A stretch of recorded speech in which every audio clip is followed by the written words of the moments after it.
Hello everyone, very very good morning to all of you. Chapter 3 जैसा कि आपको खुशबू madam complete करवा चुके थे, तो मैं जो है अब आपको नेक्स्ट चैप्टर करवाऊंगी जो कि है आपका चैप्टर 4। और चैप्टर 4 है आपका क्या है, data handling.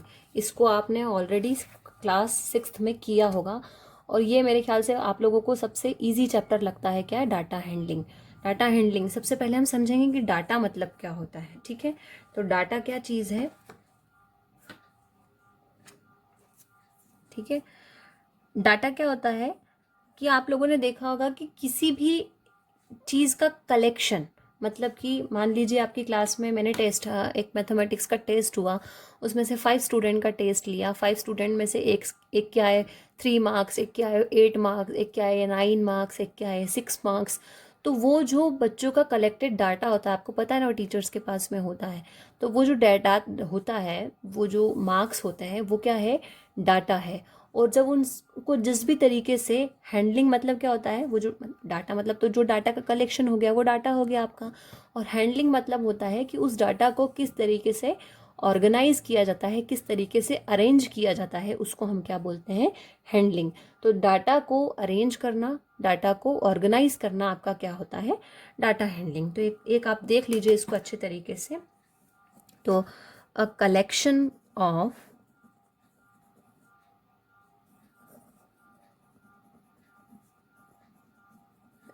numerical facts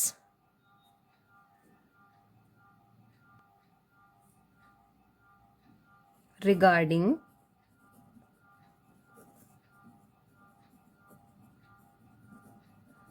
particular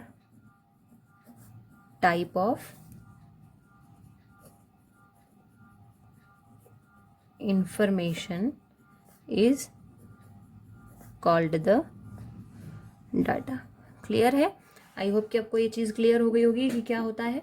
ठीक है, तो डाटा क्या चीज़ है आपकी, जो भी किसी भी न्यूमेरिकल फैक्ट्स का कलेक्शन, उसके पर्टिकुलर टाइप का जो कलेक्शन होता है, वो जो होता है आपका क्या होता है, डाटा होता है। क्लियर है? तो समझ गए आप लोग कि डाटा मतलब क्या चीज़ होती है। मैंने आपको एग्जाम्पल लेके भी समझा दिया। एग्जाम्पल लेके हम समझ सकते हैं। मान लो मार्क्स है हमारे पास कि किसी बच्चे की, जैसे कि यहाँ है नेहा, यहाँ है जिया, यहाँ है रिया। इनके टेस्ट में इसके मार्क्स आए 9, इसके मार्क्स आए 8, इसके मार्क्स आए 7। तो ये जो डाटा मेरे पास में कलेक्ट हुआ, ये जो नेहा के मार्क्स हैं, जिया के मार्क्स हैं, रिया के मार्क्स हैं, ये क्या है, डाटा। इस डाटा को मैं किसी भी फॉर्म में, यानी टेबल के फॉर्म में या जिस भी फॉर्म में मैं इसको एडजस्ट करूँगी, अरेंज करूँगी, वो अरेंज करना क्या होगा, हैंडलिंग। तो ये डाटा की जो ऑर्गेनाइज फॉर्म होती है उसको हम क्या बोलते हैं, डाटा हैंडलिंग। क्लियर है? अब यहाँ पर कुछ चीज़ें हैं जो आपको समझनी है। पहली चीज़ है, देखिए, इनको स्टार्ट करने से पहले हम एक चीज़ देखेंगे कि डाटा हैंडलिंग को अरेंज करने के बहुत सारे तरीके होते हैं। ठीक है, जैसे कि मैं आपको इसके अंदर बताऊं, तो डाटा हैंडलिंग को ऑर्गेनाइज करने के बहुत सारे तरीके हैं जो हम आगे पढ़ने वाले हैं। जैसे कि आपका, मैं आपको चैप्टर वाइज, मतलब आपकी एक्सरसाइज वाइज ही एक्सप्लेन करती जाऊंगी कि क्या क्या चीज़ें होती हैं। जैसे आपने ग्राफ बनाए होंगे, तो ग्राफ्स होते हैं, डबल बार ग्राफ होते हैं, सिंगल बार ग्राफ होते हैं।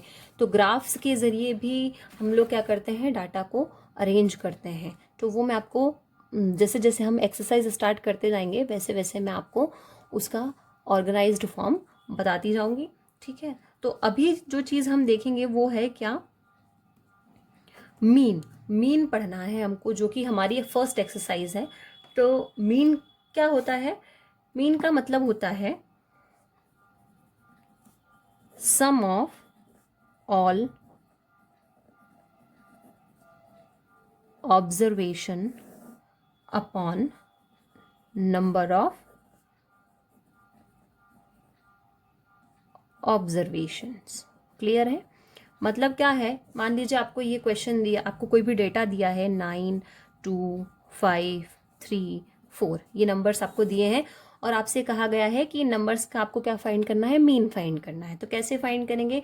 ये फॉर्मूला होता है मीन का, जो हमको लगाना पड़ेगा। क्या होता है? Sum of all observation upon में नंबर ऑफ ऑब्जर्वेशन, मतलब ये जो ऑब्जर्वेशन का मतलब क्या है, ये जो डेटा है ये इन, तो पहले सम ऑफ ऑल ऑब्जर्वेशन मतलब इन सबका सम, यानी 9 + 2 + 5 + 3 + 4, और नंबर ऑफ ऑब्जर्वेशन मतलब कितने नंबर्स हैं, 1 2 3 4 5 नंबर्स हैं, तो इनको हम क्या करेंगे 5 से डिवाइड। अब जो भी आंसर हमारा यहाँ पर आएगा वो हमको लिखना है। 9 + 2 10 11, 11 + 5 16, 16 + 3 19, 19 + 4 आपका कितना हो गया 23, तो ये जो कितना हो जाएगा आपका 23/5।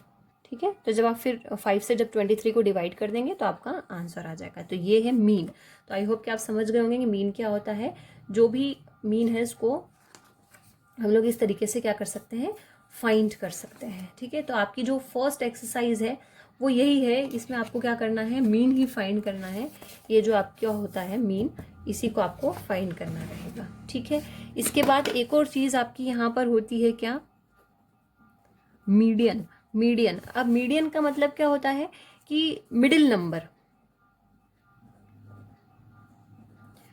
जो भी आपको डाटा दिया जाएगा उसका मिडिल नंबर जो होता है वो क्या होता है, मीन होता है। ठीक है, तो मान लीजिए इसी डाटा को लेते हैं 9 2 5 3 4, तो अब ऐसा नहीं है कि मिडिल नंबर का बोला तो इसमें जो बीच में नंबर आ रहा है 5 आ रहा है तो इसका आंसर 5 हो जाएगा, ऐसा नहीं है। सबसे पहले जो भी नंबर आपको दिया जाए और अगर आपको मीडियन फाइंड करने के लिए कहा जाता है तो आपको क्या करना है, उस नंबर को असेंडिंग ऑर्डर में या फिर डिसेंडिंग ऑर्डर में, किसी भी ऑर्डर में आपको उसको अरेंज करना है। तो मैं किस में अरेंज कर रही हूँ इसको,